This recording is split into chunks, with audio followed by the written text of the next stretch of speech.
यहाँ कोई खड़ा है, कोई भूत है यहाँ पे, कोई भूत है, ये कोई खड़ा है।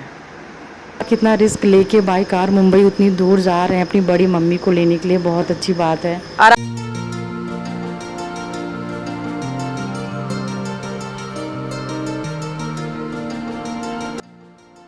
हाय फ्रेंड, कैसे हैं आप सब। उम्मीद करती हूँ आप सब अच्छे होंगे, बहुत अच्छे होंगे। और अभी शाम के बज रहे हैं 5:30 और बच्चों का बहुत ज़्यादा मन कर रहा है मोमोज़ खाने का। और तो मैंने सोचा अगर बच्चों का मोमोज़ खाने का मन कर ही रहा है तो क्यों ना मैं, ऑलरेडी उसमें सारी हेल्दी चीज़ें फिल होती ही हैं, तो मैंने सोचा क्यों ना मैं मैदे की जगह आटा यूज़ करके मैं बच्चों के लिए मोमोज़ तैयार कर देती हूँ कि वो बच्चों के लिए हार्मफुल ना हो, वो बच्चों के लिए हेल्दी रहे। तो चलिए स्टार्ट करते हैं कि कैसे मैं मोमोज़ बना रही हूँ, और वो भी स्टेप बाय स्टेप मैं आप लोगों को दिखाऊंगी और बताऊंगी भी। उम्मीद करती हूँ कि ये वीडियो आप लोगों के लिए हेल्पफुल होगा। मुझे नहीं पता किसी ने बनाया है या नहीं बनाया है, लेकिन मैंने सोचा और मेरे दिमाग में आया तो मैं सबके लिए सोचूं कि मैं इस तरीके का मैं मोमोज़ सबके लिए तैयार करती हूँ।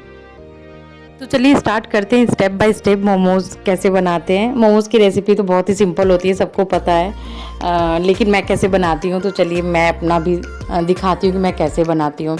सबसे पहले तो हमें जिस चीज़ों की ज़रूरत है वो है सबसे इम्पॉर्टेंट चीज़ पत्ते गोभी की और गाजर और शिमला मिर्च की। ये 3 चीज़ बहुत ही हेल्दी हैं, कोई इसमें से नुकसान नहीं कर सकता, और बच्चों के लिए तो बहुत ही हेल्पफुल होती है कि बच्चों के मन का भी हो जाए और उनको बुरा भी ना लगे कि जो चीज़ मांग रहे हैं उनको मिले भी ना। और जैसा कि आप जानते हैं कि आज के टाइम में मोमोज़ तो सबको पसंद है, ऐसा नहीं होगा कि जिसको ना पसंद हो, मोमोज़ तो सबको ही पसंद होता है। तो ये बहुत ही सिंपल रेसिपी है, आप इसको घर पे भी बना सकते हैं। तो मैंने यहाँ पे तीनों चीज़ें कलेक्ट कर ली हैं और फिर उसके बाद सब तीनों को ग्रेट कर लीजिए। यहाँ पे शिमला मिर्च ग्रेट नहीं हो रहा था तो फिर मैंने सोचा कि पत्ते गोभी को ग्रेट कर लेते हैं, फिर उसके बाद शिमला मिर्च को और गाजर को चॉपर से कट कर लेते हैं। और यहाँ पे देखिए बहुत ही फाइनली, बहुत ही बारीक अच्छे से एकदम चॉप हो चुका है। और फिर यहाँ पे तीनों मिक्स हो जाए तो भी कोई दिक्कत की बात नहीं है, और नहीं तो फिर आपको अलग अलग अगर सारी सब्जियों को रखना है तो आप अलग अलग रख सकते हैं। और यहाँ पे मैंने चटनी के लिए टमाटर और मिर्च को मैं बॉयल कर रही हूँ। तो सबसे पहले हम गैस ऑन करेंगे, उसके ऊपर कढ़ाई रखेंगे और थोड़ा सा हल्का सा तेल डालेंगे, आप अपने अनुसार डाल सकते हैं। और उसमें सबसे पहले मैं अदरक और लहसुन का बहुत बारीक कटा हुआ अदरक लहसुन डालूंगी। मैं जितना भी अदरक लहसुन ज़्यादा मात्रा में यूज़ करूँ ना तो मुझे बहुत पसंद आता है, उसका फ्लेवर बहुत ही अच्छा लगता है। फिर सारी तीनों सब्जियों को मिक्स करके आप उसमें डाल दीजिए। जब आपका अदरक लहसुन पक जाए, अच्छे से फ्राई हो जाए, और फिर थोड़ा सा सब्ज़ी को भी फ्राई कर लीजिए। स्टार्टिंग में आप नमक नहीं डालिएगा क्योंकि ऑलरेडी सारी सब्जियां पानी थोड़ा सा छोड़ती हैं, नहीं तो फिर अगर आप स्टार्टिंग में नमक भी डाल देंगे तो और ज़्यादा पानी हो जाएगा। इन सब सब्जियों का जब पानी सूख जाए ना तभी आप नमक डालिए, तो थोड़ा सा तब सही होता है, नहीं तो फिर सब मिक्स करके बहुत ज़्यादा पानी होता है तो फिर वो समझ में नहीं आता। और यहाँ पर ना मैंने सोयाबीन न्यूट्रेला को भी थोड़ा सा ग्राइंड करके इसमें ऐड कर दिया कि इसका भी टेस्ट थोड़ा सा अच्छा आता है। मार्केट में कहीं कहीं देखी होंगी कि उसमें सोयाबीन भी ऐड रहता है, तो मैंने भी ऐड कर दिया। सोयाबीन ऐड करने के बाद आप तब इसमें हल्का सा नमक डालिए अपने अनुसार, और फिर थोड़ा सा सोया सॉस डालिए अपने टेस्ट के अकॉर्डिंग।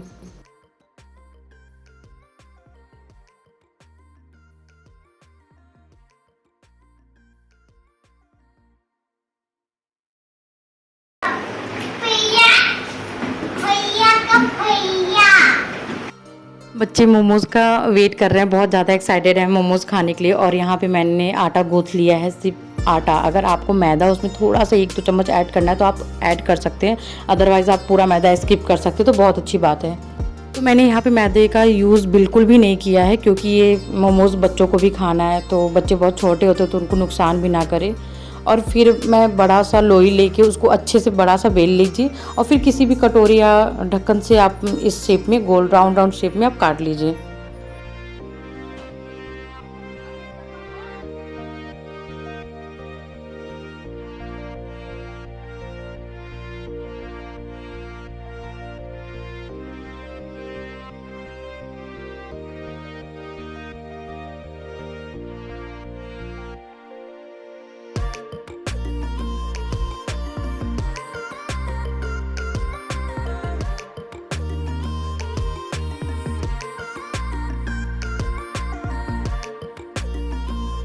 तो जब तक मेरा मोमोज़ पक रहा है तब तक मैं चटनी बना लेती हूँ। और मैंने टमाटर की छिलकों को छील के और उसको मैंने अच्छे से ग्राइंड कर लिया है। और फिर मैं कढ़ाई में डालूँगी सरसों का तेल, फिर उसमें ऐड कर दूँगी सिर्फ लहसुन, अदरक का यूज़ नहीं किया मैंने। और लहसुन को अच्छे से पकने के बाद फिर मैं जितनी भी मैंने प्यूरी बनाई है वो सारे डाल दूँगी मैं।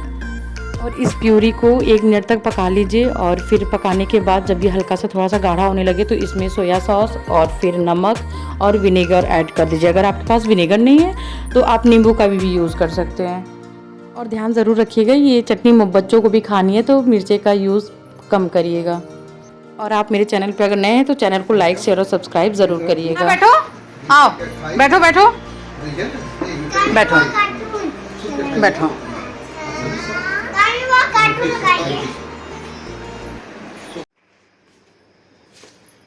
और यहाँ पे रात के बज रहे हैं 3:30 और मेरे पापा को उनकी बड़ी मम्मी का फ़ोन आता है अचानक से कि बेटा मुझे यहाँ से ले चलो, क्योंकि वो मुंबई में हैं और 7-8 साल से हैं मुंबई में। उन अपनी फैमिली के साथ, अपनी बेटी के साथ वो रहती हैं।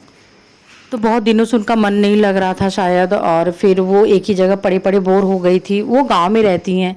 अब जो इतनी साल से गांव में के एटमॉस्फेयर में रहता है वो कैसे एक कमरे में बंद होके रह सकता है। तो शायद स्टार्टिंग में उनको अच्छा लगा हो या ना लगा हो, नहीं बता सकते हम लोग। लेकिन उन्होंने अचानक से मेरे पापा को कॉल किया कि मुझे यहाँ से ले जाओ। तो पापा तुरंत तत्काल में ही रात में ही रेडी हो गए। ट्रेन का टिकट देख रहे थे, ट्रेन का टिकट नहीं मिला। फ़्लाइट में बिल्कुल भी अलाउड नहीं था क्योंकि वो 93 ईयर्स ओल्ड है। कोई खड़ा है, कोई भूत है यहाँ पे, कोई भूत है, ये कोई खड़ा है। मम्मी है भूतों की तरफ।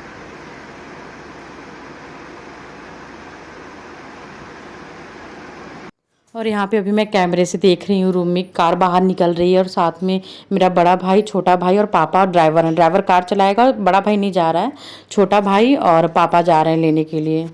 इतनी दूर कार से जाना बहुत ही ज़्यादा रिस्की है, बहुत डर लग रहा है। तो अभी चलिए बालकनी से हम लोग देखते हैं।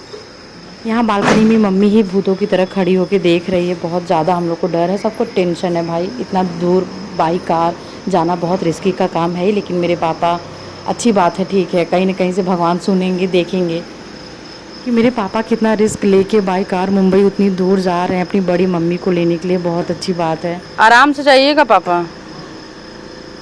बाय भोपू, सबूत।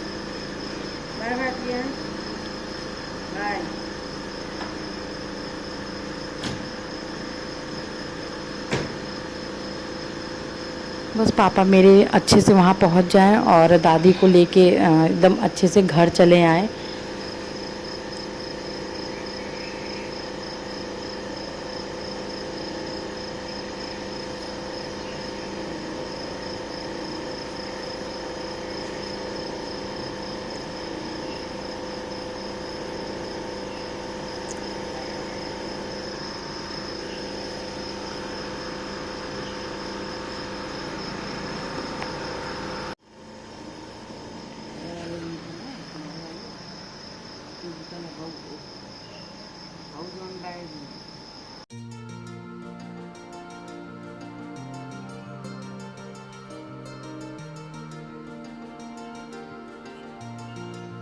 मुझे यहाँ से ले चलो, क्योंकि वो मुंबई में पहुंचो ये जरा